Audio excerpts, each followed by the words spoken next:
Welcome to the Jurassic Hour Podcast.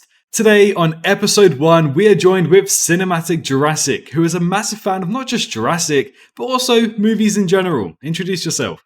Hello, everybody listening. It's great to be here, Swerve, and just counting down the days till Rebirth. Not long now, so pretty excited. Not long. At the time of us recording, we've literally just got less than a month. Just one day less than a month, so...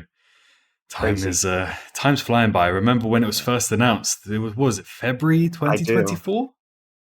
I think it was January. Yeah. January. With the David Leitch news and all that. Yeah, and David Kep and coming back and all that. And we were just kind of flabbergasted because we didn't even realize another movie was happening. So yeah, I mean, it's been a crazy ride. Like it doesn't even feel like it's been like a year and a half nearly since that news. And right. Man, it's time's flying by. But just to get to know you a little bit, Jurassic, as I could see around you, you've got plenty of Jurassic stuff out and about.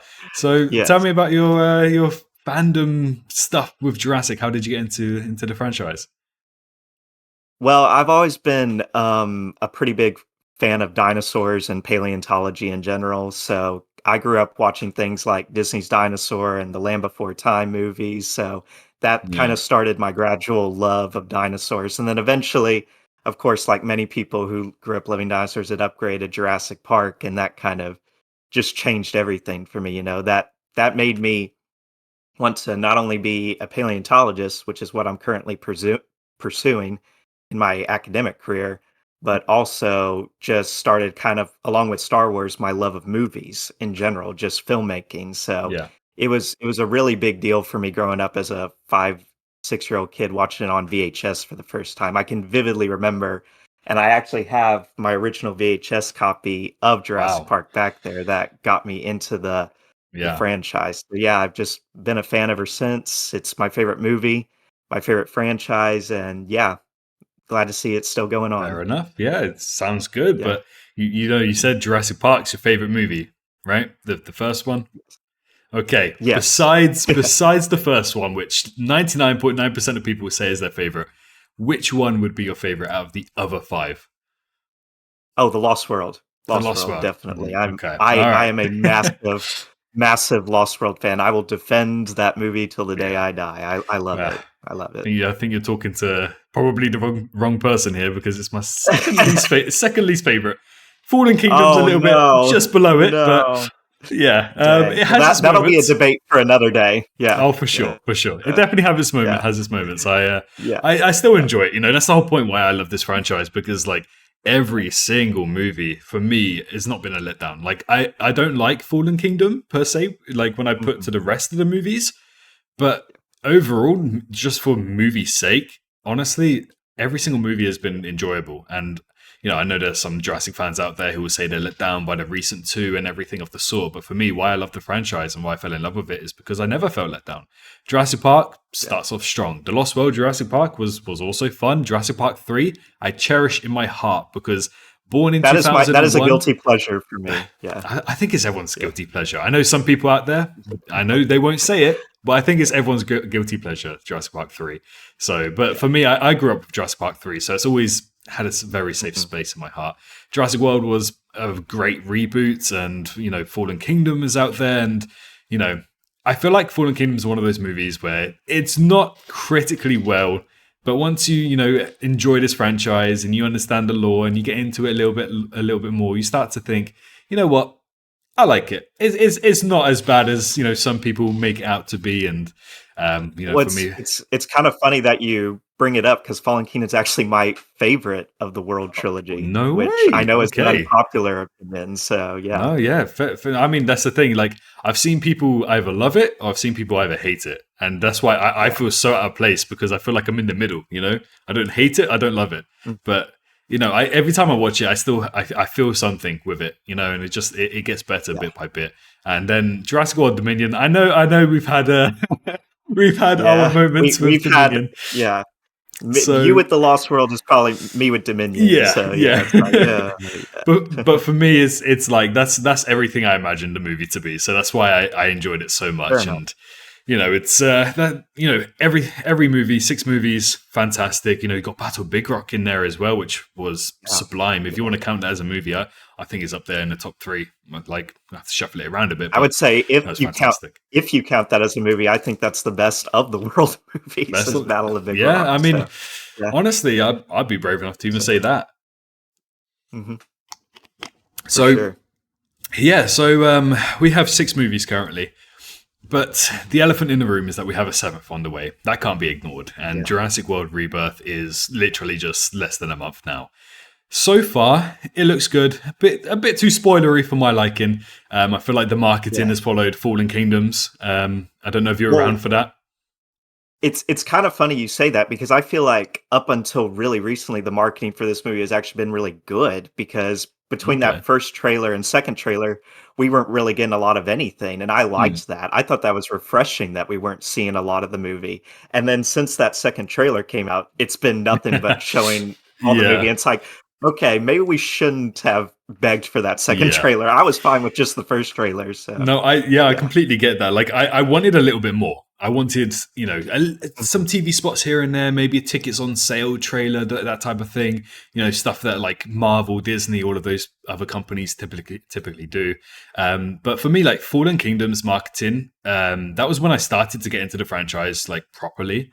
And I remember seeing bit after bit. And even then, even though I didn't have the knowledge on the franchise, I could still piece together the movie. And I think even in hindsight, everybody would say the same thing. The marketing, whilst it was great to see things before the movie, you felt like you saw the movie before the movie, Well, giving away the Indoraptor, because I can remember when they showed the Indoraptor and everything with the Lockwood Mansion for the first time, and I didn't like that. I was like, you should have saved all of the second half of the movie for the movie, because again, kind of like with Rebirth, it started off good because that first trailer, from what I remember for Fallen Kingdom, only showed the island portion, and that was great.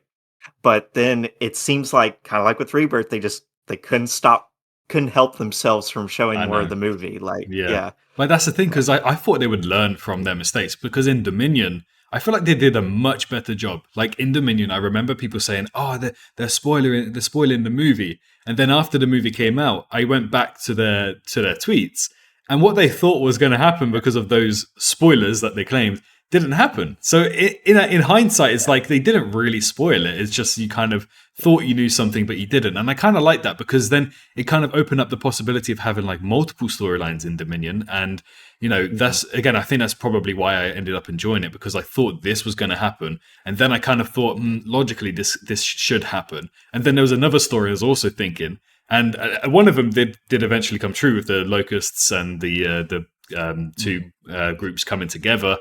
And starting off like that story and ending the whole 6-movie saga.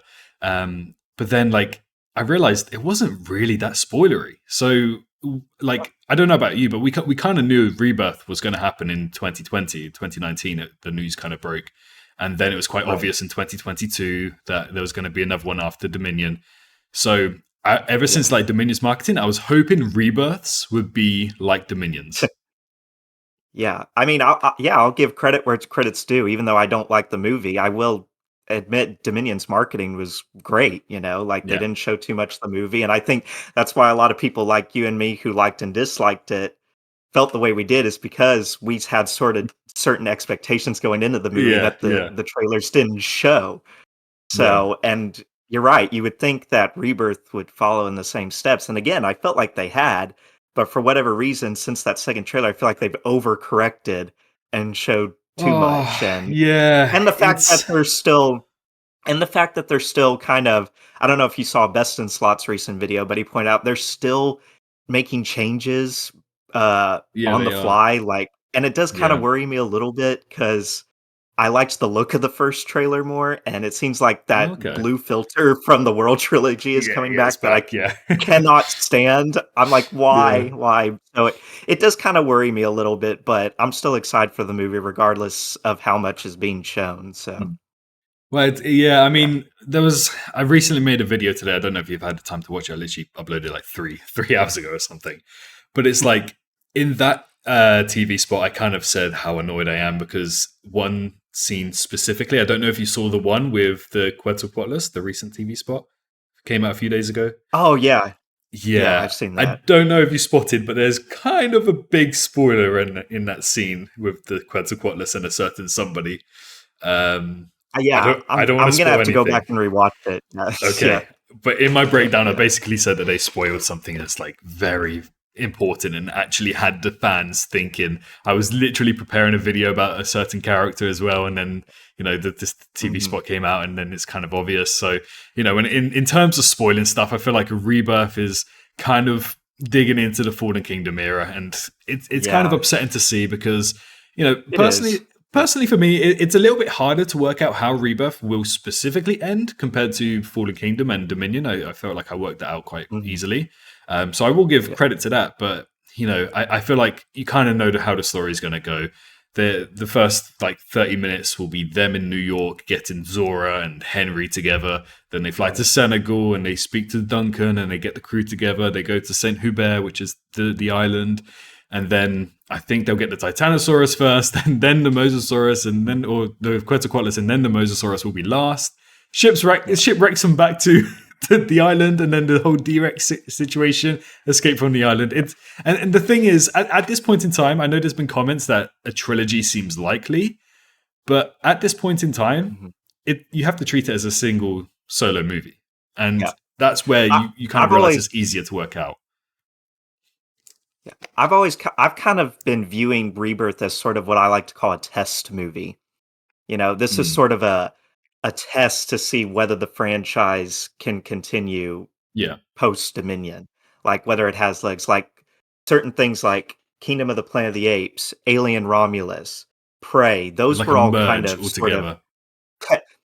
yeah, they were all sort of kind of like test movies to Mm, see, okay, we finished the main trilogy, can we continue on? And sometimes it works like Kingdom and Romulus did, and sometimes it doesn't. So hopefully Rebirth will be another one of those successful test movies. But yeah, that's kind of how I'm viewing this is yeah. this is sort of Frank Marshall and Steven Spielberg and Amblin and everyone being like, okay, can we still is this franchise still viable? You know? Yeah.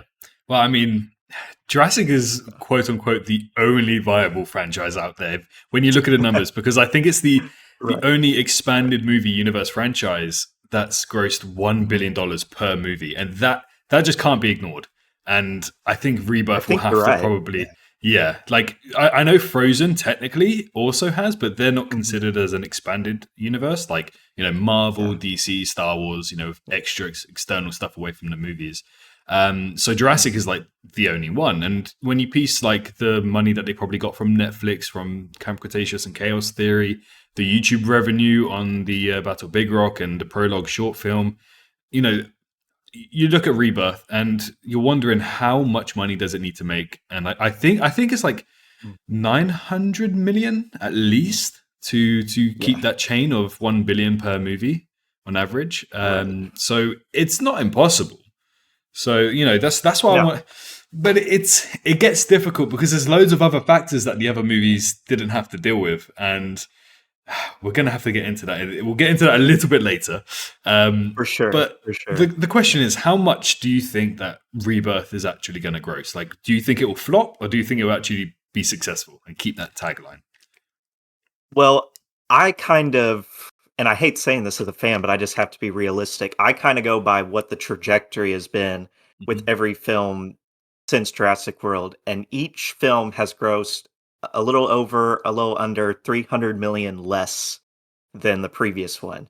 Yeah, Jurassic World was 1.6 billion, Fallen Kingdom was 1.3, and then Dominion just barely crossed a billion. yeah, So if we keep going by that trend, because you got to keep in mind, this is the first time we've had more than three Jurassic movies in a row. So this is kind of uncharted that is true. territory. That is true. We're not having another 14-year gap here. So if we keep going by the trend and the fact that Dominion is still fresh in a lot of people's minds, then Rebirth is kind of looking at around 700 million if we keep going by the 300 million less trend, Yeah, which I hate saying, but it's scary, if isn't we it? just it is a bit scary, it is. So, but to be fair, we also don't know what the total budget of this film is yet. I don't think they've Yeah. actually revealed it. I So, think the rumors yeah. were saying like around 154 million. So it's Okay. So, I've heard it's an expensive movie. But take that with a pinch of salt. which is of course, We were told the Minions was what 160, and now it ended up being like 600 million. So take it with a pinch of salt. But yeah, you're right with that 300 million. That can't be ignored. Like Jurassic World obviously was going to gross a lot. 14 years, and they advertised it as basically Jurassic Park but more modern. Fallen Kingdom was going to be successful because Jurassic World was successful by critics and fans. They both loved it. Jurassic World Dominion was obviously not going to be that as much because you had Fallen Kingdom, which is more renowned as one of the worst of the franchise. So obviously, people aren't going to come in for Dominion. But then I feel like Dominion saved itself because, honestly speaking, I've never seen the fan base. Again, I was only around for Fallen Kingdom, but I've never seen a fan base go crazy for like Battle of Big Rock and Prologue and Fallen Kingdom as they did for Dominion. Like for me personally, I think the trailers were fantastic.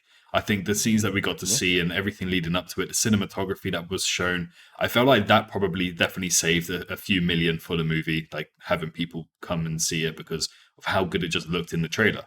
So, when you think about Rebirth, if they have that same effect and they think about, it looks really good and there's a possibility that it might actually be good. Got Gareth Edwards being promoted quite heavily and his movies have done very well. The Creator, Godzilla, Rogue One, for example. I honestly, yeah. All right, I don't know if you're in the Star Wars fandom a little bit more than I am. Oh, I am. Yeah. Okay. Is it controversial to say Rogue One is probably up there as maybe top 3 Star Wars movies ever? I wouldn't think so. I see a lot of fans, like myself included, put in their top 5, top 3. So yeah, I definitely think it's the best Disney Star Wars film. Oh, that's for sure. So by a long shot. Sure. Yeah. So, yeah. But then again, personally, I'm gonna out myself for saying this, but I enjoyed Rise of Skywalker. I really did, like a lot. And I know people didn't, but I really enjoyed it. That for me was the Dominion of Star Wars. So it's okay. Yeah. So, well, I get asked that all the time. Which do you dislike more, Rise of Skywalker or Dominion? I'm like, I don't want to get into that. It's a hate scenario, isn't it? It's a pick your poison. So yeah. Yeah. Well, for me, I mean, I enjoyed it, but like Rogue One is still miles above it, and I think when you think of Gareth Edwards, you think of those 3 movies, The Creator, Godzilla, and Rogue One. So I really hope that people would, realize, hold on, Jurassic World Rebirth might actually be much better, look a lot better than we thought. Because I don't think the general audience realized that he was literally just there to direct a script. He had no say in the script. So let's keep that under wraps. But David Koepp's returning. They've advertised that a lot, obviously, but they haven't advertised his other movies, which I saw some people were quite upset about seeing David Koepp return because yes, he wrote Jurassic Park and The Lost World. They're fantastic, but apparently I haven't checked his other movies, or not that I know of. But I saw a lot of fans like quite upset because there are other movies that he wrote that are just not as good. Well, I think that, and I try to temper people's fears with that because I'm sure one of the films you've seen a lot of fans scared about is Dial of Destiny, the last Indiana Jones movie. Is that he was a part of that?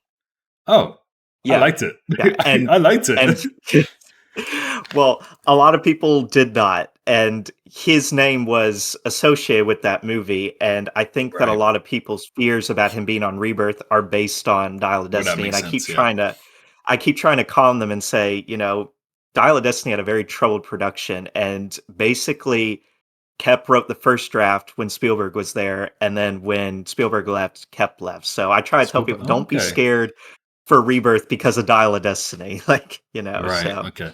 There were some moments that I didn't like. I don't like the whole time travel sequence in that. Yeah. With Indiana Jones, it doesn't fit. So I tried to look at it from a positive aspect and try to like make sense of it. And the more I did, the more I was like, this is cool. I wouldn't say it's like critically the best movie ever. I wouldn't say I love the movie. I'd just say, I had a fun time watching it. I don't know how it fits into the lore. And personally for me, I don't know about you, but personally for me, my enjoyment for movies comes from literally the addition of the lore and how they bring the lore in. Like when you're watching a movie, that's a big part of it. Yeah. But when you're watching a movie, you might look at the characters talking. Me, I'm looking in the background.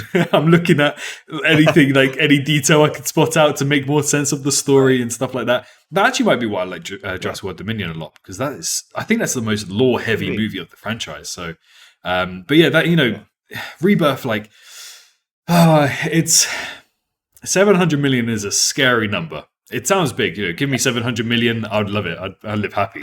But give Rebirth 700 million, I'm scared. Because I feel like there is a trilogy here, and Gareth Edwards did say that it feels like the start of a trilogy. They're advertising it as the start of a new era. Why would a new era only consist of one movie? So, I feel like even if it's not as successful as people are thinking it to be, I still feel like we'll get something after Rebirth. But again, 700 million is scary. And, I think we're just talking about this before we started recording. The markets, the early predictions, they came in quite low, right? You said something between 700 million, 900 million. Yeah, it was. From what I remember, Jurassic Outpost was the one that posted this, and early predictions that they found were projecting anything from 750 million, so 50 million more, to 950 million. So right. Still not a billion, but was that based off like the pre-sale tickets? I think so. I think because usually they base it on pre-sale tickets and how much attention it's getting on social media, social awareness, things like that. So so it might be a little bit higher because in the Middle East, rest of Asia, and Europe, the tickets aren't on sale yet, so people haven't had time to go ahead and purchase. So it might be a bit higher than we anticipate. I will say this as someone who does live in America where the tickets are already on sale. When I went to go get mine, a lot of seats weren't sold. Like I could still have pretty much my pick.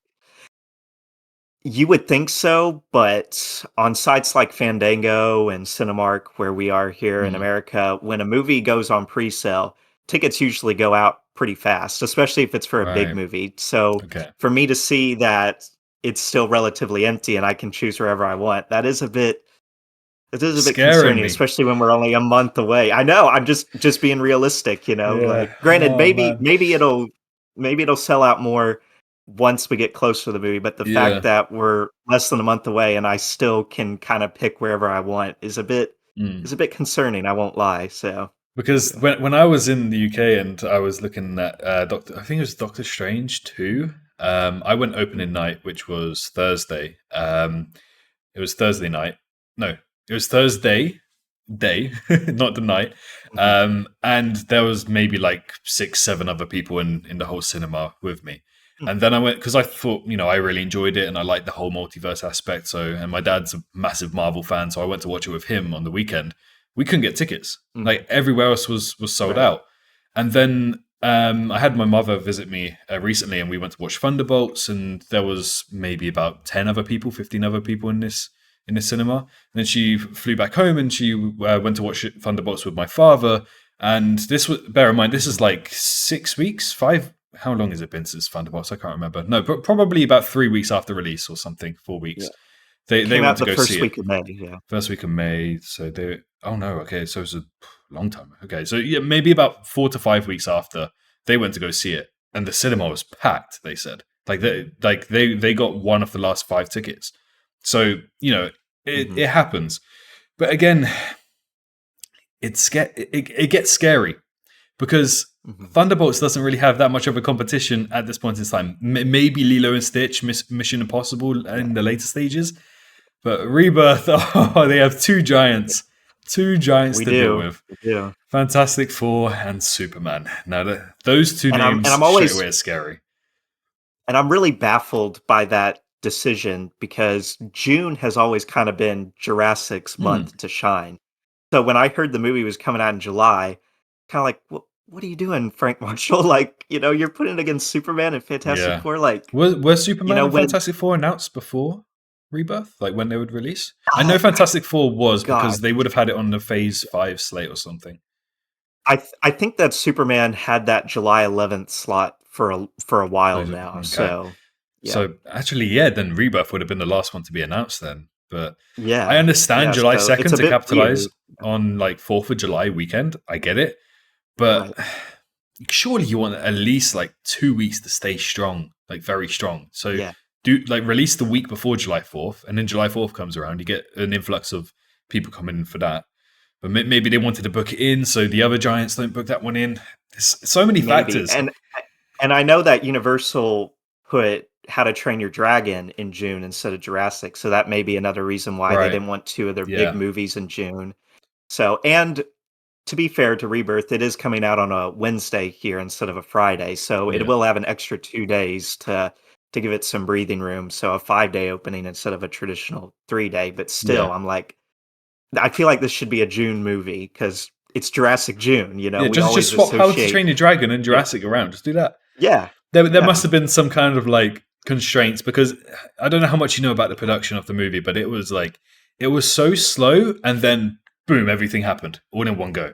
Like the script was Well, in development since they like 2020, yeah, like before Dominion even right. came out. They've clearly been working on this movie longer than we knew about.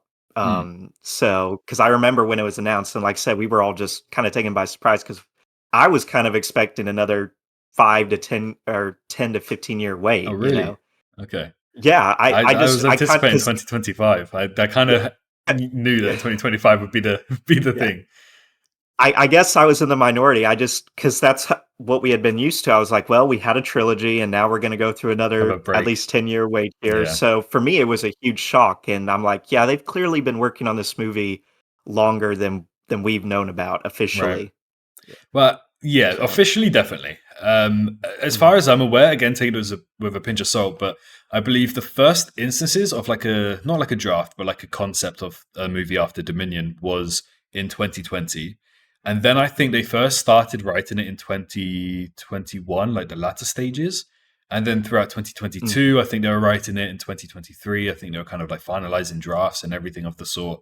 And then I think they kind of like realize that they've got something here for 2023. It's in the back of my head somewhere, like the exact details, but I think they started like at the end of 2023 to really push with like getting CGI models done, VFX models done, and I think they also spoke like getting like toy models done as well. So they kind of like really Right. pushed the marketing aspect of that towards the end of 2023. And then obviously at the start of 2024, the announcement came by. They haven't filmed at that point in time because they needed a director. Mhm. So it was like from the outside perspective, it looks like all of the odds were stacked against them. People were worried they're not going to make that Yeah. date. They're not going to be in July 2nd, 2025. They're not going to do it. You know, it's a year and a half out.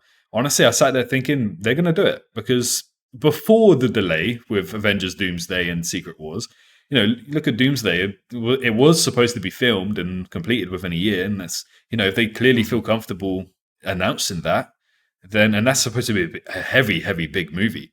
Surely Jurassic World Rebirth Yeah. was going to be fine. So, you know, that was kind of like the whole concept, the whole gist of how it went. And now we're here where the movie is pretty much done. I just thought of something actually. Since we know that they did the models for the dinosaurs, the CGI models, like in 2023, that would explain why the Titanosaurus looks different, the Rex looks different, the Spino looks different. Yeah. When you think about it, right? You see that? Right. Because we were talking earlier about how, you know, they're still making some changes Yeah, they're clearly, still making like changes. Yeah, yeah, yeah, there's very obvious differences between how the dinosaurs look in the second trailer and the TV spots and how they looked in the first trailer. yeah. So, yeah, my guess is like you were saying, those models we saw in the first trailer, those were the ones they had The already originals. prepared from like Yeah, 2023. So, yeah, that makes makes sense. Yeah, sense like for sure. the Yeah. Titanosaurus, you know, from an outside perspective, it literally just looks like it has different colors and everything. But when you actually analyze it, the head's different, the neck is different, It's really things on thick. the back. He said, Yeah, yeah, yeah, he's gotten bigger. He's been going to the gym doing yeah. his neck workouts. Same with the It's T-Rex. Like, good T Rex lord, bulky, like, yeah. So, but the thing is, I had a theory about that actually because all of those dinosaurs kind of looked like they had like some big bulbous thing on their head. You know, the Titanosaurus yeah, had a I remember lump. you T talking Rex, about that. yeah, I really like that Yeah, theory because there was also a grey Rex, and it's still being used in the marketing. It also has the lump, not a big one, but like a slight lump on its head, and Ankylosaurus the same. And now that the models have changed, it's making me re-question things because I felt like that was a really good story there as an opportunity. well, it kinda makes you wonder if they're and I hate saying this because I don't want to scare you some more, but it kind of makes me No. wonder if they're making last minute story changes, to some of the Yeah, lore well, and how the dinosaurs will be executed. So it does worry me, but not in the way that you're thinking, because we have no yeah, external marketing media for this movie. Every right. Jurassic World movie, at least, has had something of the sort. And actually, every Mhm. single one besides Dominion had two. We had Isla Nublar website and Masrani for Jurassic World, DPG and Extinction Now for Fallen Kingdom, and then Dino Tracker for Dominion. But arguably, Dino Tracker is probably the best of the bunch, so they didn't really need to do a second one. But for Rebirth, Yeah, as far as we know, we're a month out. We have nothing, absolutely yeah. nothing. So it's And it it's does make worrying. me wonder. Yeah, it does make me wonder, going back to the ticket thing, if that's another reason why. It feels like it's weird because it feels like they're showing too much, but at the same time, they're not taking advantage of like secondary marketing Yeah. tactics and techniques. So it's a Well, bit weird. it's weird in a weirder aspect, because it, like, the external media has always been like a really cool part of Jurassic. Without Dino Tracker, I'll be Right. deadly honest. I know some people are going to call this stupid, but without Dino Tracker, I don't think I'd enjoy Dominion as much as I did. Like, the fact that I was watching Dominion and kind of saw all of these stories that were taking place within that movie that other people might not have seen, that came from Mhm. Dino Tracker, and that's why Chaos Theory season 3, I love it. I don't know if you got the chance to watch it, but I loved it so much because Yeah, I of the way I it I liked coincides. it. Yeah. There you go. Yeah, Yeah, and I was someone who didn't like Dominion, and I was like, season 3 of Chaos Theory yeah. made me like the things that Dominion was doing, even though I There you don't like the go. film. I think it was executed better in Chaos Theory, so Well, that's, yeah. yeah, I mean, that's exactly, like. Don't get me wrong. I love Dominion, but I still think it would have benefited from being a two-parter for sure, 100%. But when I That would have was helped watching, something. oh, for sure, definitely, definitely. But when I was watching that movie, I was watching other stories like Chaos Theory season 3, and I don't know if I would have watched it in the same way. Like, sure, what happened last time when Suna Santos made the call to Dodson. That already, his first watching, which was actually a year ago, 3 years ago, yesterday, first time I watched it. Well, I was sat there, and as soon as I heard that, I was like, what happened last time? Like, did Biosyn get involved with Battle of Big Rock? Was there some secret undercover thing going on? Then I saw the multi sequence. I was thinking maybe Biosyn got involved with the multi sequence. Then some set images released to show that they have like Pyroraptors in the multi sequence as well. And I was thinking, hold on, Pyroraptor is in Biosyn's facility. So all of these stories were going on in my head. That's why I love season 3 of Chaos Theory. Did a great job. But then there was more stories that was developing because of Dino Tracker. And without anything for Rebirth, I feel like, yeah, I can enjoy it like a solo movie, but it's still part of the same universe, and you can't really ignore that. You're going to have to see how you can do these stories. And with the dinosaurs, having that lump on their head and now not having that lump on their head, at least for the Titanosaurus, I'm sat there thinking that's a great way to explain something through external media marketing. Maybe it might be a post movie thing where, like, because I know some people were speculating with Parker Genix website, and maybe Parker Genix is, we know it's in the movie, but maybe Martin survives, for example, and goes back, and then we get the website for us to view, and it's all of the research he took on the island. I don't know. So Mhm. yeah, It is an interesting thing because I Mhm. think that perhaps, I'm not sure if this is true, one of the reasons why we haven't seen so much external marketing and emphasis on lore connections to previous stuff is because they really are emphasizing that this is sort of a standalone Mm. story. Yeah. So maybe that's why, I'm not sure, but it just feels like, and I hate to bash people who did like to make, but it seems like they're just really trying to distance themselves from the previous trilogy, And distance them by and 5 years. yeah, I Like, know. they actually That's the went into the thing. Yeah, future. Like, I was so right. surprised when I Yeah, said five. When I read that it yeah, says 5 years after Dominion, I was sat there thinking, yeah. huh? 5 years? Like, I had to count it on my hand, and I was like, wait, Right. it hasn't been 5 years since Dominion. Are we really going into the future here? And I kind of Yeah. liked it, because it allowed the Mhm. opportunity to explore the future after the events of Dominion. But I Right. didn't like how, when they continued to say the way that, like, all the dinosaurs, they've migrated and everything, because it's indirectly a soft retcon to some things. Those dinosaurs are fine. We know Yeah. about them. We've seen in multiple media with Camp Cretaceous, the Masrani website, I think there was some comments made for Fallen Kingdoms marketing made by the directors. All of these creatures are pretty much endothermic. They can control their body temperature. They can regulate it, whether it's hot or cold. They can survive in these climates. The only thing that would probably be a concern would be the food shortage, maybe. Being hunted down, stuff like that. I feel like those stories might have been a lot better than just reinventing the wheel, going back to the island, you know?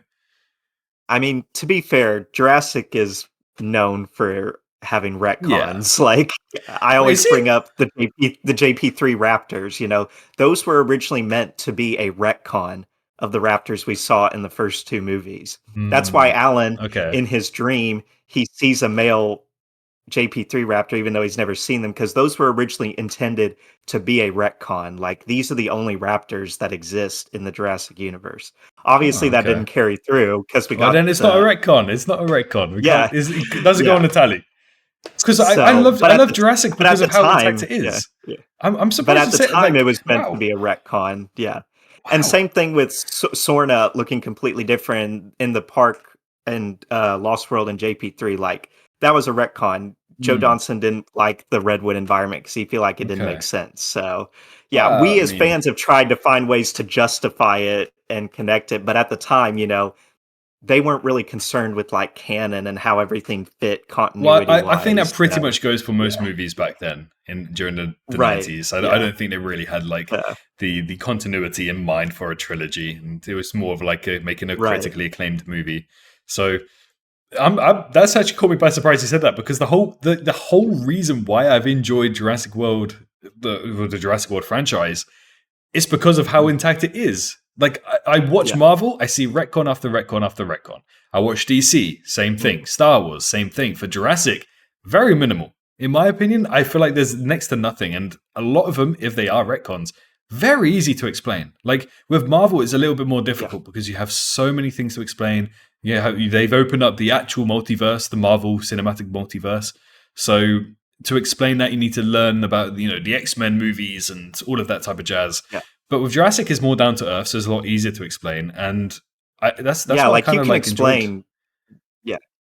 Yeah. Like, we as fans now, we can explain why there are different raptor variants and pteranodon variants and things. Well, they've been made official as well, like the explanations. Like, I mean, the dream sequence in JP3, okay, I get it. It's a bit like, what's going on there? That makes no sense. He would have never seen a JP3 raptor. Yeah, but I guess you could explain it was a dream. It was just for the sake of the audience, and maybe he was just in his dream. He just generically saw a raptor, velociraptor. So I kind of get what they mean. But when you say that, it makes sense as well. Yeah. So. Yeah, but like I said, my whole point with that was meant to be a retcon. Yeah, like, if we got a Jurassic Park 4, if we got a Jurassic Park 4 and so on, the Raptors would have just looked like the JP3 ones. Like, this is the Raptor design going Is that forward. a bad thing? Yeah. Is that a bad thing? No, because those Raptors are awesome and they're my favorite. Beautiful. So, I love that. I don't know if this is bad to say, but the JP3 female is my favorite Raptor. So JP3 male is my favorite one, but Rebirth looks good as well. So they do. They're in my top 2 or 3. Yeah. So So I mean, and that's something I'm worried about, because I feel like we were talking about changes earlier. I really feel like the Mutadons have kind of replaced the Raptors, that beautiful Raptor design in this movie, and it kind of worries me a bit, not gonna lie. No, I understand your fear, because it's like those Raptors are beautiful, and then we see what we've seen for the behind the scenes stuff, and you're like, so when else are they going to appear? They're not really going to appear. And I'm excited for most of the things in this movie, but I did do a post going over how I was concerned about how the Mutadons were replacing what I thought was a beautiful Raptor design. It feels like a waste, really, because I feel like you can justify the D-Rex's inclusion in this movie. Mutadons, until I see the movie, it's more of a like, why couldn't you just use the Raptors? Like, really, we want to see scary Raptors again. Like, even if they're like Raptor, because now that we know it takes place, like that flashback is like 2010, 2011. Like, we know that's when the Ibris project was going on. So why can't you put in like a really fucked up, deformed raptor in there? You know, something like we saw like that two-headed velociraptor has been replaced with a Megalodon, like directly replaced with the Megalodon. I know some people are trying to say actually no, blah blah blah, but trailers do this, man, to avoid stuff like that. So, but this is what I was saying earlier when I feel like I wonder if they're making last-minute story changes, and it does kind of concern me, but also make me curious at the same time. I feel like that story change with the Megalodon and the Raptor would be very big to make so late on. You know, but we look at Infinity War's trailer. There's a wide shot of all of them running together, and Hulk is there. That shot's not in the movie, right? And even if it was replaced with the Hulkbuster. So, you know, those things are edited to avoid spoilers. And what I presume happened was that trailer 1, they wanted to get out. They wanted to just have the focus on the D-Rex. Then trailer 2, they wanted to, you know, sprinkle in the Megalodon every now and then. So that's why they kind of just like edited it a little bit. But I still feel like that would be such a cool concept, you know, a really, really cool concept. Yeah. To have like the Velociraptors. I'm just thinking now, if we did have those designs of the Velociraptors, would people be upset if they're butchered with 2 heads or like deformed warts all over their heads? Would they look as pretty? I don't know. It's hard to say, but I've seen some wonderful fan concept art of 2-headed raptors with like the tiger stripes from the Lost World, since that's what they kind of look like. And they look awesome, so I'm like, I'd be all for that. So. That's what I'm saying. It's a potential, you know. Like they didn't have to do the Megalodon. Like, don't get me wrong. Like, the more I look at it, the more I start to like it a lot more than the Stortus. That's for sure. But again, you know, it's just that factor that they're kind of like replacing, like they're taking the wow factor away from the Velociraptors, and I'm really scared that the Velociraptors are literally just going to have that one behind the scenes footage that we got with the marquees in place. And that will be it. Their screen time would be like 7 seconds. I'm really concerned about that because, you know, they're the pinnacle of the franchise. You know, T-Rex, Velociraptors, Brachiosaurus, personally for me. Them and T-Rex, yeah. So, you know, just to throw them away. I get it's a new era. I get you trying to explore, you know, the mutants, but like there are better ways around it. And I think I made a video about it a few months ago where like having the Distortus Rex looking the way it doesn't sit right with me because it just looks like there's some fat. You know, when you're having steak, you're enjoying a steak, and then there's just like that fat piece that you just don't want to eat. That's literally what it looks like on top of the T-Rex, you know? So I feel like there's much better ways because I don't know if you remember the designs, the early concepts of the Indoraptors for Fallen Kingdom with the warts. Yeah, they had like warts and everything. And they were like pinkish kind of. Yeah. Like you can pop them, but it's like you felt so disgusted and horrified. I feel like that fits the designs of mutants much better than hybrids for sure, but it fits the design of mutants. So I know that there's been a lot of controversy surrounding the D-Rex. Some people like it, some people don't. I like the design personally because what I see when I look as like, this is like the Elephant Man of dinosaurs, just really deformed, really hideous, has a lot of tumors on it. And the fact that Gareth Edwards said in one of the articles that you're supposed to feel a bit of sympathy for it, that actually made me more excited to see it because I like the idea, because with the Indoraptor and Indominus, you didn't really feel sorry for them. Like these are intentional evil creatures that are but with this one, the fact that you're supposed to be scared of it, but also a bit sympathetic towards it because of the way it is, I kind of like that idea, and I'm excited to see how they execute that in the movie. I like the idea. I just I'm worried because of that flashback sequence, because if that's at the start of the movie, as Empire Magazine said, how are you supposed to feel sorry for something that just immediately kills someone? You know, that is true. Like, that's why I feel. That's why I feel like the warts design with the Indoraptor is so much better. Like, have one overlapping an eye. You can see the gunk of the eye fall out. You can hear it heavy breathe like a pug, like a dog. So if you're wondering why there was a sudden jump cut there, my dumbass decided to stretch my legs and accidentally turn the whole PC and the whole system off from the socket. So I hope I haven't lost everything in this. But if we remember correctly, we were talking about the D-Rex, right? The whole D-Rex situation, how it twists and turns it upside down. Yeah, you actually opened my eyes to that, because I didn't really think about how it's like curiously looking at the guy like, ooh, this is something new, you know? So yeah, I mean, I understand where you're coming from, you know, try to make the creature feel sorry for it that way.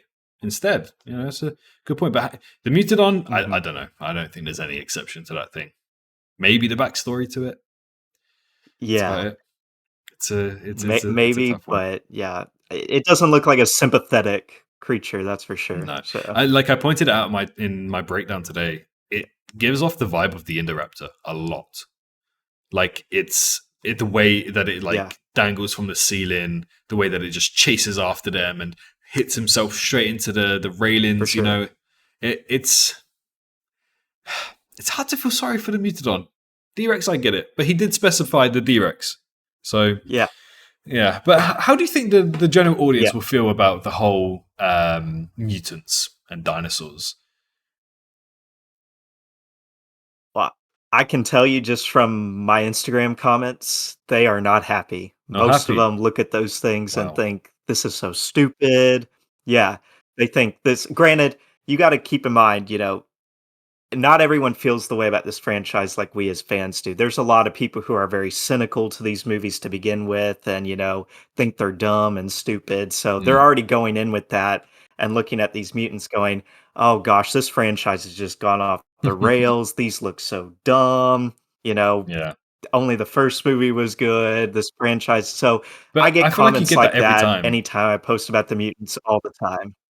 Yeah. Yeah, So, but with the it's just one of mutants, those it's things. especially been prevalent. Oh Yeah. wow, okay, Yeah. yeah. Well, will that affect the Yeah. box office though? Because I get it. Like the thing is the way I've like kind of done my evidence and studies and all of that, Jurassic World Dominion comes across as extremely hated, but generically it's not as bad as it's coming across. And I feel like that's one of those situations where the negative majority always speak their mind. You know, more people are vocal about stuff that they don't like rather than stuff that they do like. And that's what I feel like is really Right. going on with Jurassic World Dominion, because at the end of the day, 77%. That's the second best of the franchise by 1% for the general audience. And then like Yeah. even the people that I spoke to, like I spoke to people after watching the movie, and they quite enjoyed it, and it's not as bad as people who were coming across the B. So that's why I feel like that's like a really hidden factor leading into Rebirth. Like loads of people are of course going to be worried about Jurassic World Rebirth because of Dominion and its reputation and everything. Yeah. But then it's like there's still a quiet audience there who enjoyed the movie and will probably go and watch the next one, Yeah, I mean, there is always the risk of, and I see that a lot too. People are continuing to associate this movie with the last one. People who Yeah. didn't like it. So It's they're like, "Oh, I don't know, Dominion was, and so I have to kind of not necessarily defend Dominion because I don't like that movie, but I do have to stress to people, this is not associated with that. This is a completely new thing. It's a new era, new characters, yeah, new director, new writer, new everything. So yeah. I, It's I an do have overhaul. to, I don't know if defend Dominion, but kind of stress to people, Yeah. just No, don't worry. This is I've not been in the same yeah, boat. like if Trevorrow and everyone yeah, if Trevorrow and everyone who worked on Dominion was still a part of this movie, then I would understand those Dominion detractors' concerns a bit more. Mm, But I try to tell them this is a new crew, a new vision, yeah. At least give so it the chance, At least it is something let to them keep get in into mind. it. And yeah, but that does come to another point that I have concern with from a marketing standpoint. It's the fact that they chose to call this movie Jurassic World. And I feel like Yeah. that's kind of counterintuitive, at least in my opinion, to the fact that, okay, Frank Marshall, you said that we're going into a new era. This is a new thing. So why are we still calling it World? Because when you put World in that title, people are instantly going to associate it, Yeah. whether it justified or not, with the previous 3 movies. At So, one point it yeah. was It Jurassic is a bit City. weird that it's called Jurassic World, Yeah, Jurassic City. which was It was stupid. Like, I like didn't think that was yeah, yeah, it was like Jurassic yeah. City was like when that first came out, I was like, it's not a nice title, but I kind of see where they're going with it. But then when you look at the actual movie, It how did sounds they like a come up B with movie City? title. Like, yeah. Yeah, it does. It's Yeah, like it is a bit weird. And I actually personally tried to give Universal directly some suggestions for the title of the movie. I had some, like, Jurassic Kingdom, Jurassic Era.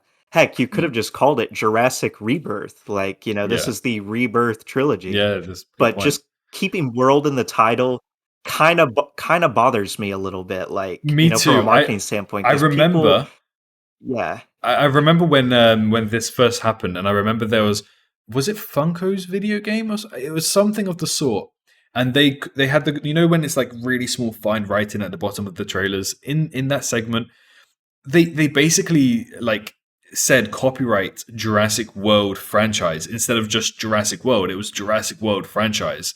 So then that made me think, yeah, hold on, this movie is just going to be titled Jurassic World. And then it came out that it was Jurassic World Rebirth. And that's when I was just like, yeah, man, this is like fans like talk of it as the Jurassic franchise. You don't even need to have something on the end. Just call it Jurassic. yeah, Or as you said, Jurassic, and then have the two yeah. I dots mean, and that's then say what I Rebirth. call it. So, yeah. There you go. Like it makes a lot more sense. Like it can Mhm. be Jurassic Rebirth, or then another one, Jurassic Era, or it can be Jurassic Kingdom. It doesn't have to be like Jurassic Kingdom 1, Jurassic Kingdom 2, Jurassic Kingdom 3. It could just be Jurassic and then add the title at the end. Yeah. Yeah, because when I was coming up with those titles, I kind of liked the idea of, okay, we had the Park trilogy, all the movies that have Park in the title. Then we had the Mm. World trilogy, and now we have whatever the new trilogy would be, whether it be Rebirth, Era, whatever. So to continue to call it World, even though you're saying it has nothing to do with the previous three and is part of a new era, it just kind of feels like counterintuitive, or you're contradicting what Yeah. you said. Yeah.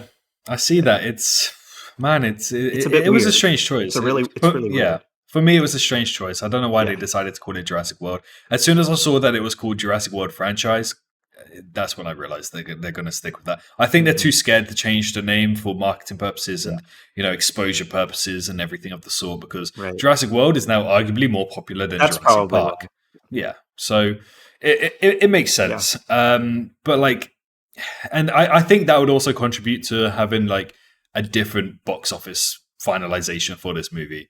Like, no matter how much we talk about, they could have done this with the title, they could have done this with the marketing, and all of the sorts when it comes to Jurassic World Rebirth and how all of this might affect the marketing. The big thing is Fantastic Four and Superman. Those are the big things. Those are the things that are Yeah. actually going to determine this movie. Like, it's I don't know. What are your opinions on Fantastic Four and Superman? For me, I love Fantastic Four. So Well, I mean, I'm a I'm a DC fan at heart, so I'm really excited for Superman. I know that, yeah. So shock. That's a shock. yeah. Again, that's a discussion for another time. But yeah, Yeah. I love Superman. I'm excited to see a new DC universe because as a DC fan, I'll admit the previous universe was not that good. Marvel clearly was Took the the cake. Yeah. king at the Yeah. time. So I'm excited to see DC kind of start over. And I know there's some concerns about Superman, but I'm really excited for it. Fantastic Four. Again, I'm not as big of a Marvel guy, so I can kind of take it or leave it. Fantastic Four has burned me out in the past because I feel like Really? we haven't really gotten a good Fantastic Four movie. Okay. So Yeah, I get that. yeah, so Yeah, I mean, well, but from I Fantastic think Four. that the thing that Jurassic. So Oh yeah, go ahead. I Yeah, think there's some internet issues, so there's a little bit of a delay yeah, going on. But yeah. what I There was saying is. for Yeah, Fantastic Four, for me, I love them so much. Like the not the original from the 1900s when it's the 1900s, like it's a century. What was it? 80s I was think it it or was 90s? 1994. Yeah, 94. 1994. Okay, yeah, not that No, it original, was the but 90s. The Roger okay. Corman one. Yeah, Yeah, so I'm on about like the yeah, 2007, 2009 ones. For me, I love both of them. They were so good. They yeah. were my childhood movies, and I enjoyed them so much. I feel like every character was so good. And Johnny Storm, Chris Evans did a fantastic job. I recently watched both of those two movies as well, like a couple months ago. And I'm just thinking, Chris Evans, he's amazing. He did such a good job with Johnny Storm, and I feel like that is the embodiment of Johnny Storm. To be this kind of like womanizer, annoying person, and doing all of this. Like you kind of hate him, but love him at the same time. And I feel like all of that, like he had his own characteristics. The Thing, the way that, I can't remember his wife, the way that his wife or fiance didn't want to marry him after he turned into the Thing. like that he could have just become a villain, and they kind of like showcased his depression. He could have become a villain, and then he didn't. He became a hero, and ended up getting love, which was nice to see. And then obviously Reed and Sue, I feel like they have their own characteristics, but they kind of like linked the other two together. And now I see why they advertise it as Marvel's first family, because they are a family. And I loved everything about every single character. And it was like, growing up, as a kid watching these characters, I loved them. Superman, not so much. Superman was a different story. I feel like Superman is very, if you think of like a superhuman person, you think of Superman. Very generic, just can fly, shoot lasers, super strength, and has a cape. DC never really took off for my heart. So, but I understand the hype for Superman. That's probably why Superman is so popular, because he is like the first and basic generic superhuman you think of. So, those two movies, I feel like they can both do very, very well. But at the same time, they could both very flop, because I was not expecting Thunderbolts to do as bad as it did. Well, and that's what I was going to say earlier. I think that's one of the things that Rebirth kind of has an advantage over, is the fact that, Jurassic has never necessarily been, even though we like the characters, it's never really been a character-driven franchise. It's more plot-driven and more action-driven. Yeah. And I think that because of that, it's not going to fall under the same scrutinies and expectations that people will have for Fantastic Four or Superman. Like, are they going to get this trait of the character right? Are they going to get this aspect of it right? Are they going to do this right? So I think that Rebirth has an advantage of that, and expectations will be lowered for those kind of things when compared to Superman and Fantastic Four. Because really comic fans are really serious about their accuracy, and their faithfulness. So, But I really hope that's the case, because general audiences for Rebirth. Sorry, I really hope that that's the case, because when you think of like these superheroes, you want to see more from the superheroes every time. With Jurassic, if you don't like the character, or the characters aren't likable, you can just kill them off. You can't really do that with superheroes, because people love the superheroes even if they're in a bad movie. We have dinosaurs. Yeah, exactly. You got the dinosaurs to focus. I mean, I guess you can't really kill off Rexy or Blue or that type of thing, but it's. Well, I don't know. I've heard some fan theories about that. Yeah. I've heard some fan theories about that skeleton, so I don't know. I'm going to debunk these fan theories. It makes no sense for Rexy to die off and then be fossilized within 3 years and put into a museum. Come on. Right. It's cool. Don't get me wrong. It's a good idea, but But I definitely get what you're saying. Yeah. How faithful those two movies are, I think, will really determine how successful they are. For sure. Whereas Rebirth, for the general audience, it's going to be, the ones who weren't hurt by Dominion. It's just be, oh, cool, we get another Jurassic movie with dinosaurs. That's pretty much it. So it will have that advantage. It won't have to fall under as much fan scrutiny, I think. That faithfulness is definitely going to come into as a big factor. It's like, thing is, when you look at the trailers, I feel like they're sticking. I feel like Superman is the most faithful, only because Fantastic Four needs to set up Avengers. Because, Fantastic Four, you kind of want like a solo movie with them. You want them to battle Galactus, but then you also have that aspect of them traveling the multiverse, and it does make sense based off the comics.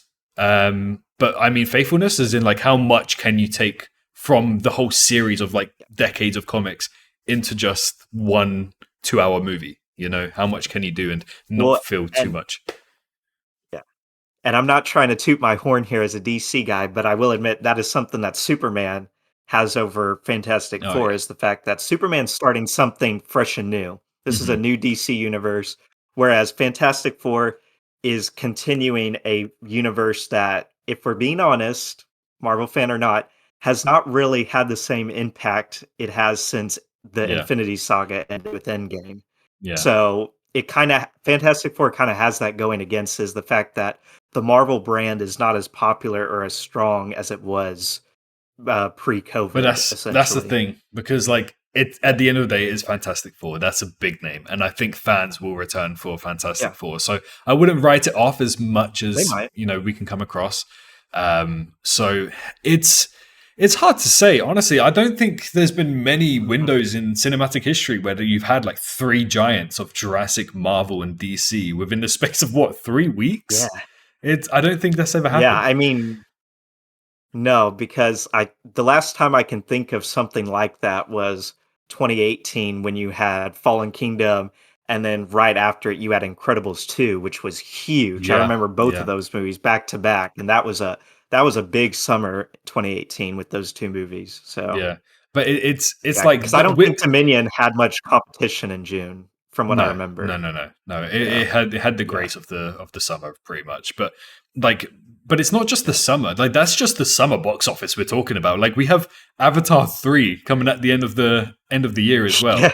which Which I I'm think loads of people so forget excited about. for. I'm a Yeah, huge Avatar honestly, fan. Yeah. the first one, I honestly to this day I still do not understand the hype for the first one. I don't understand how it even reached that much money. Like maybe I'm being Fair dumb. enough. Was it based off anything? How did it get so popular? I don't understand. I think it was the fact that it was a very simple story. I mean, it was, let's be real, it Hmm. was Dances with Wolves, but with blue people. Okay, yeah, And the fact that it was a universal story, I think that appealed to a lot of different nationalities and okay. countries. So that definitely helped make it successful. And two, I mean, I James just got to Cameron. be real. James Cameron and the visuals in that movie are spectacular. Visuals are Like good. Yeah, even especially for over a 2009. decade, over a decade later, it is amazing. So, Yeah, and people just love the world of Pandora. I unapologetically love Avatar, and I just love going back to Pandora every time. So I'm super excited for that's the the third thing. one. So Because for me, yeah, like, I never understood the hype for the first one. I even growing up in my yeah, teens, I was 8 when the first movie came mhm. out. I watched it, yeah. But what's an 8 year Same old here. gonna see? Well, I Oh, was a okay. little older.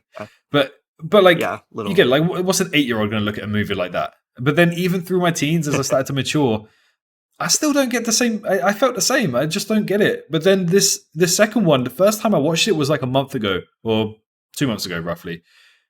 I loved it. I actually really, really liked it, and I didn't think I It's would. it's funny you say that. It's funny you say that because 'cause I've actually met a lot of people like you who were like, "I didn't get into the first one, but they Hmm. loved the second one." So clearly there was something about the second one that appealed to Yeah, people that the first one didn't. I So, think it's because yeah. the second one already had like a basis, like it already had a ground.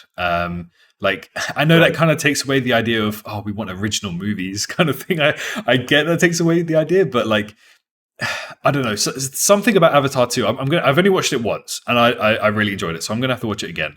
But like honestly, like I was pleasantly surprised, and Avatar 3 is obviously coming out at the end of the year, and even the images we've already seen for it looks so good. Mhm.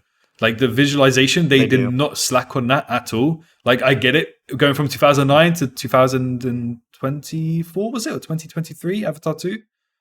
Uh, no, that was 22 as well. Oh, was that Same with 22? Dominion. Okay. So, Well, yeah. they Yeah. there you go. Like So, yeah. that's over 10 years, So, Mhm. but then you go from 2022 to 2025. That's a lot short of a time jump. You're going to be That is true. understandably a little bit Yeah. worried about the crunch because it's a CGI heavy movie. It's like one of the few movies that's Yeah. just relies on CGI. So, but it looks But it's fantastic. it's it's kinda like, yeah. I mean, it's kinda like what I said with Rebirth, we're kinda going into uncharted territory where we have more than Hmm. 3 Jurassic movies releasing in a Yeah, relatively small time, so how are you gonna benefit without that big gap for people to miss the franchise? So, it'll be yeah. interesting to see how that plays with both Jurassic and Avatar, so, Yeah. Well, one thing's for sure: Rebirth is not winning this year. No chance. Avatar no, 3 is going to be taking that definitely not, cake. I think Avatar 3 will probably hit 2 billion for sure. again. Um, Oh, yeah, definitely. my okay, we're going to get into our guesses and our estimates here. Okay, and my guess. Actually, Mhm. I posted about this on Twitter. Let me see if I can get the two. I'm not on Twitter anymore. I've let my management deal with all of that stuff. But yeah, Right. I basically like in the order that it went. I think the way that it was like it was Rebirth first would win the summer box office, and then you'd have Fantastic Four, and then you'd have DC. But I kind of overlapped. Sorry, Superman, not DC. But I kind of overlapped Fantastic Four and Jurassic World Rebirth a little bit because I feel like Rebirth would be between 900 million and 1.3 billion. because it all depends on what people actually think of the marketing. Like you look at the marketing, TV spots written by the original Jurassic Park, directed by Gareth Edwards, a rebirth of a new thing, and they're trying to advertise it away from the last trilogy. You have Scarlett Johansson in there, Jonathan Bailey, who's like really popular right now as well. Mahershala Ali, which people want to see in Blade. This is the opportunity to see in a big blockbuster as well. So it's like, if people see that for what it is, I genuinely think it could reach 1.3 billion somewhat comfortably. So I would say up to 1.3 billion.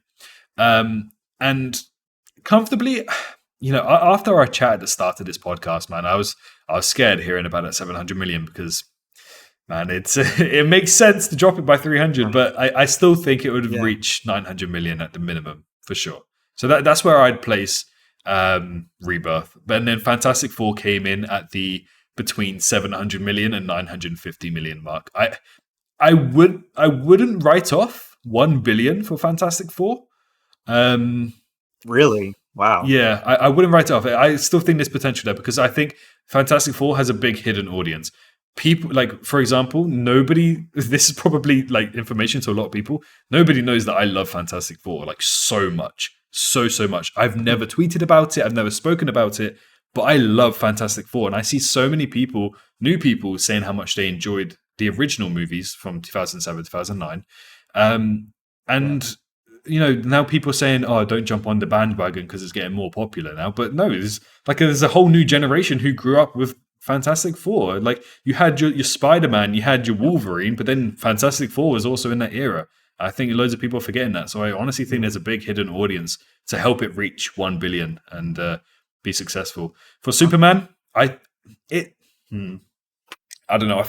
I think reboot after reboot, new Superman after new Superman, and bringing him back, leaving him alone, Batman getting involved, and the last DCEU. I feel like that leaves a big sour taste. For my dad especially, like I'm going to use my dad as an example. I know he's just one human being, but if one person thinks like that, there's going to be loads of people who think like that as well. Like my dad loves Superman and Batman, but he gets so sick and tired of the newer ones with like Robert Pattinson and now the newer ones, merely because it's another reboot. It's reboot after reboot, And I feel like he's straight up not going to the cinema to watch it because he knows the story of Superman. And it's the same thing over again, And Fantastic Four kind of has that a little bit above Superman because, yes, it's technically after an origin story. It's kind of like that. But it has Galactus in his full form. And I don't think we've seen it on the big screen. Mm-hmm. So that's the way I'd rank it. Superman, I don't think will go past 800 million maximum. How's it looking for you? What do you think? Well, I think that, I'm not as optimistic about Fantastic Four as you are, just enough. Based on, again, kind of like with Jurassic, just based on Marvel's current trajectory and how they've been performing at the box office. I would honestly be surprised if Fantastic Four crossed 500 million. Okay, honestly. Really? 500? Yeah. I thought you were going to say 700 is the cap. Yeah. I'm reading the room and, I'm happy to be proven wrong, but I have a hard time seeing Fantastic Four cross 500 million. Okay. But we'll see. What about, because, Superman, I think will do better personally, because I think people are really wanting, the general public is really wanting another Superman movie, a good Superman movie for sure. Okay. So, and I think that Superman has a slightly bit more buzz about it because it is part of a new DC universe and it is a new interpretation of Superman. Yeah. So I think that does benefit it. So for Superman, I'm going to say around 700 million. Okay.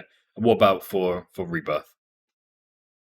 Rebirth, I'm going to go anywhere from 800 to 950 million. I don't want to say $1 billion because I don't want to be disappointed if it doesn't cross it. Right. But if it does cross $1 billion, then I will be pleasantly surprised. So, it's just trying to be more conservative with my optimism. So, yeah, well, I mean, like Jurassic, people write it off. I see so many people writing it off, saying, "Oh, Fantastic Four and Superman are going to do better," but Jurassic's billion after billion after billion. People love the dinosaurs, and I don't think it's time to write off Jurassic just yet. I still think that $1 billion is there. It's up for grabs for Rebirth. It just depends on how people took the marketing of Rebirth. And when you look at it from a general audience perspective, you and I, we know the franchise, we know the ins and outs, and we've seen pretty much every TV spot and all of that.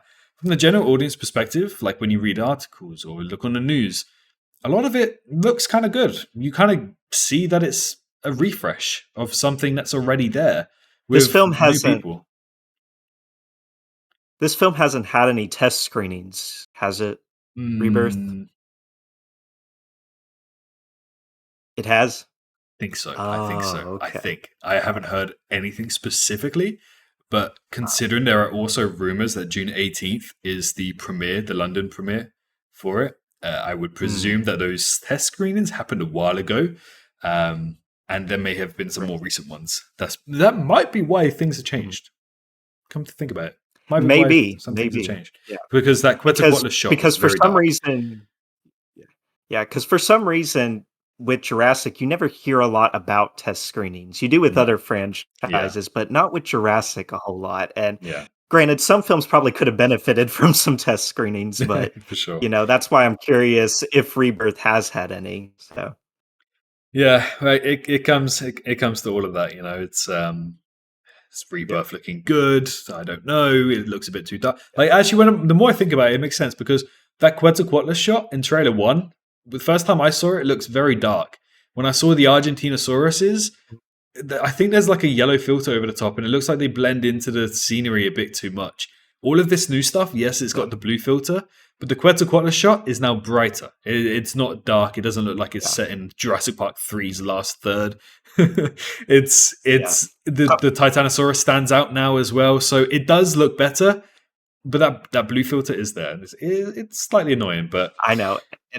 It is. Like, when I watched that Best in Slot video and he was comparing the Dilophosaurus shot, I was like, it looks so much better in that first trailer. Like, why'd you change it? So, it reminds me... Some things will look better and some things don't. Like, it reminds me of when I'm making like thumbnails and I take like a screen grab and I'm like, I think that would look better if I play with the colors and up the contrast a little bit. It goes with the Dilophosaurus. Yeah. When I revert it and I look at the original image, I'm like, damn, never mind. I shouldn't have touched it. That's what the Dilophosaurus looks like. It looks like it's just been heavily painted in contrast edition. And it just looked a little bit better, bit better before.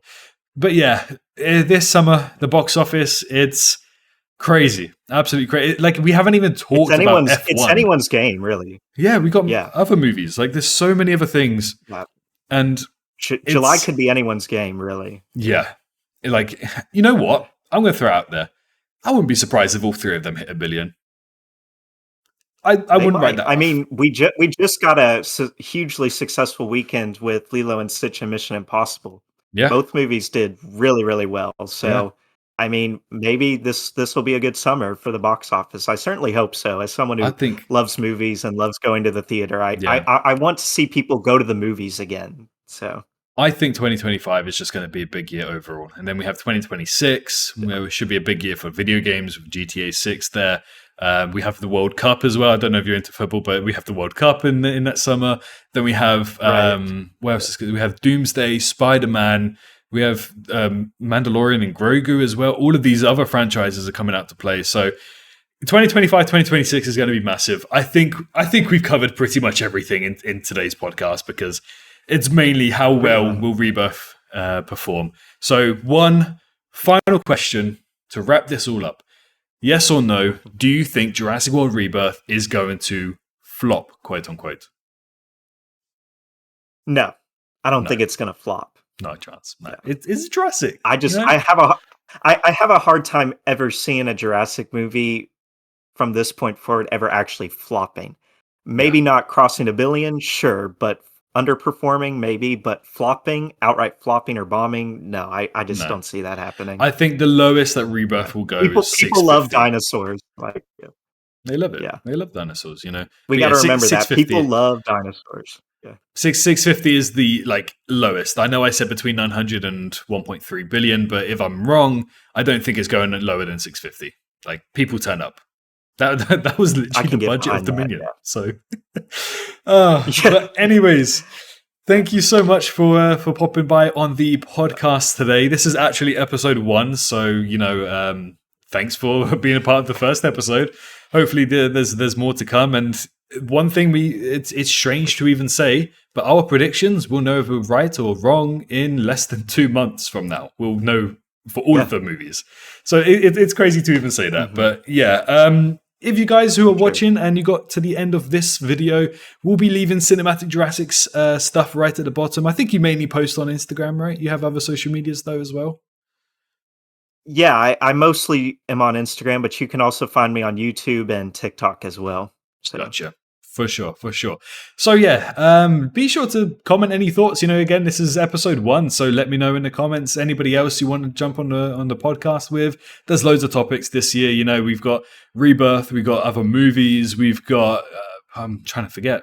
I am forgetting. Chaos Theory, Evolution 3 as well. That should hopefully come this time. Survival by the end of the year. Hopefully Survival. We'll get some more survival news. It's a good time to be a Jurassic fan, eh? Good time. It is. But anyways, from me and Cinematic Jurassic, thank you so much for watching. I hope you all stay safe out there, and I hope you all have a great rest of your day. Take care, and I'll see you all in the next one. Bye-bye. Hey, did you enjoy the video? Well, why not leave a like and subscribe for more Jurassic content? I appreciate every single one of you for reaching this point into the video and supporting me this far. If you wish to support me even further, then feel free to head on down to the description where you can find links to donate, my Patreon, and you can also press that join button to become a member here on YouTube and gain access to some awesome emojis. A massive thank you to all of the YouTube members for this month, as well as the amazing fans over on Patreon too. Your extra bit of support really goes a long way. But for now, I wish you a great rest of your day.